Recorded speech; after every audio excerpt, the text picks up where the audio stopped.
ചലച്ചിത്ര താരം നിവിൻ പോളിക്കെതിരായ വഞ്ചന കേസിലെ തുടർ നടപടികൾ ഹൈക്കോടതി തടഞ്ഞു. ആക്ഷൻ ഹീറോ ബിജു 2 എന്ന സിനിമയുടെ പേരിൽ 2 കോടി രൂപ തട്ടിയെടുത്തുന്ന നിർമ്മാതാവ് ഷംനാസിന്റെ പരാതിയിൽ തലയോലപ്പറമ്പ് പോലീസ് എടുത്ത കേസിലെ നടപടികളാണ് കോടതി തടഞ്ഞത്. വൈക്കം മജിസ്ട്രേറ്റ് കോടതിയുടെ നടപടികൾക്കാണ് സ്റ്റേ. നിവിൻ പോളി 1-ാം പ്രതിയും സംവിധായകൻ എബ്രിഡ് ഷൈൻ 2-ാം പ്രതിയുമായാണ് FIR രജിസ്റ്റർ ചെയ്തത്. സിനിമാ നിർമ്മാണവുമായി ബന്ധപ്പെട്ട സാമ്പത്തിക തർക്കമാണ് കേസിന് ആധാരം. സിനിമയിൽ നിർമ്മാണ പങ്കാളിയാക്കാമെന്ന് വാഗ്ദാനം ചെയ്ത് പണം കൈപ്പറ്റിയെന്നും കരാർ മറച്ചുവെച്ച് ചിത്രത്തിന്റെ ഓവർസീസ് അവകാശം വിറ്റുമെന്നുമാണ് ഷംനാസിന്റെ പരാതി.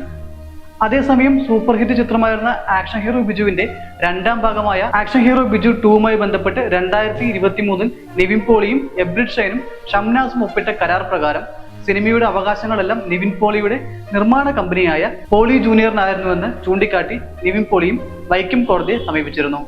ഷംനാസ് ഇക്കാര്യം മറച്ചുവെച്ച് ചിത്രത്തിന്റെ പേരിൽ അവകാശം ഫിലിം ചേംബറിൽ നിന്നും സ്വന്തമാക്കിയെന്നും ഇതിനായി നിവിൻ പോളിയുടെ ഒപ്പ് വ്യാജമായി ചേർത്ത് രേഖ ഹാജരാക്കിയെന്നും നിവിൻ കോടതിയിൽ വാദം ഉന്നയിച്ചു.